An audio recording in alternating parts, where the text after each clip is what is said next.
وَلَكُمْ فِيهَا مَا تَشْتَهِي أَنفُسُكُمْ. And in Jannah, for you people especially, there's going to be whatever you desire. Whatever shahwa comes to. Shahwa means strong appetite.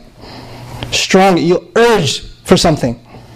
There are kids in the audience here that have the strong urge to play PlayStation 3. Like their mind says, I gotta play, man, I gotta play, I gotta go. And they gotta turn it on, they gotta play it. People are addicted to video games. They're addicted to movies. A movie comes out, it's like fard, al-ayn. It's not even kifaya, it's al-ayn. You have to see it on opening night. You will be less of a human being. You will not have fulfilled your purpose in life if you were not in line and you didn't watch the movie. You can't wait till it comes out. You know? That's the attitude. And so there are appetites. You have an appetite for entertainment. You have an appetite for music. You have an appetite for chilling, just kicking it. You have an appetite for food. You have an appetite for temptation. You have those appetites. Allah says, I will fulfill all of your appetites. وَلَكُمْ فِيهَا مَا تَشْتَهِي أَنفُسُكُمْ. You have the appetite, I will fulfill it. I will leave you completely satiated. You will not be unsatisfied in any way, shape, or form. But you know what? That's just the beginning. وَلَكُمْ فِيهَا مَا تَدَّعُونَ. وَلَكُمْ فِيهَا مَا تَدَّعُونَ. So awesome. Idda'a in Arabic means to make a claim. Also means at-talab. And talaba shay'an, idda'a shay'an. Whatever you place an order of. Right now, you and I live in this world and our imagination is limited. It is limited. So the only things I can desire are within the scope of my limited imagination. Isn't that true? Everything I can want is within the scope of my limited imagination. Now, Jannah, when the Prophet describes it, sallallahu alayhi wasallam, he says, مَا لَا عَيْنٌ رَأَتْ. What no eye has ever seen. وَلَا أُذُنٌ سَمِعَتْ. No ears ever heard. وَمَا خَطَرَ عَلَى قَلْبِ بَشَرٍ. No heart has ever even imagined what's in Jannah. When you and I, one day, by Allah's permission and His mercy, may Allah enter all of us, when we go into Jannah, is our imagination going to expand? Is it going to be that we see things that we want, that we've never even imagined before? Yeah.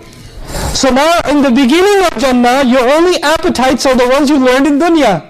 But once you get into Jannah, you develop new cravings. You want some new stuff, because you've seen things you've never seen before. So Allah says, not only your shahwa, وَلَكُمْ فِيهَا مَا تَدَّعُونَ. Maybe some other thought crosses your mind later on in Jannah. You're like, Ya Allah, I would like some of that too. You have that too. It's not like, no, you already placed your orders. We only take orders once. It's not like that in Jannah. You make the order, you desire, whatever your desire is given to you, then your desires evolve. And evolve, and evolve, and they keep getting placed. And you keep asking for more things, and they keep getting given to you. وَلَكُمْ فِيهَا مَا تَدَّعُونَ. What an incredible description of Jannah, but the most incredible part is what I'm concluding with, the next ayah. This next ayah, because one of my problems is I'm Desi, so I'm going to have to explain it to you from my point of view. In Desi culture, in Indo-Pak culture, you go to somebody's house. When you go to somebody's house, they don't take you to the dining room. They take you to the living room, the guest room. And the guest room, they give you some dry fruit, chai shai, pani shani, thanda shanda, okay? Some piste badam, something, you know? They give you some snack before the actual dinner, okay? They don't give you the actual dinner first, they sit you down and they give you like maybe a mini Snickers bar or something. But whatever, they give you a little mini snack. What is the point of it? Whet your appetite. That's to whet your appetite. Then they take you for the main meal. Okay, that's the difference between those two. So initial hospitality, when you walk into somebody's house, you get initial hospitality, a little bit of a light, can I get you some water, can I get you some juice, something, while the dinner's being prepared, and the table's being set, and things like that, right? That initial hospitality is called nuzul. In the Arabic language, the initial hospitality is called nuzul. And the word nuzul comes from nazala, which means to come down. Literally that's used because the guy that came over to your house came, back in the day, he came on a horse. He came on a camel.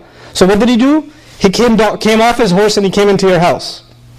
And he came to your house, and your house is also called manzil. One of the names for your house is al-manzil. And when he comes into your manzil, you give him nuzul, the first introductory hospitality, just to get your appetite started. That is called nuzul. Now this description of Jannah that I just gave you, This description that I just gave you. The next ayah Allah says, كُلُّ هَذَا نُزُلًا مِّن غَفُورٍ رَحِيمٍ. This is just introductory appetite from the one who forgives excessively, the one who's got all kinds of care and mercy. We're just getting started. All you can desire and all you can imagine to ask Allah for is just getting started. That's just introductory hospitality. And you know why that's so incredible? Because you and I, at the end of the day, نحن خالق. كم مطلوب? How much are we going to ask for? How much can we ask for? Our imagination, even after seeing Jannah, is limited. Even after seeing Jannah. So Allah will give us, without us even asking, things we can't even imagine after we're in Jannah. And that's later. That's beyond words. This is just to get your appetite started. These are the people of Jannah. And the people of Jannah that can simply be courageous about being Muslim. They can simply stand up for their Islam.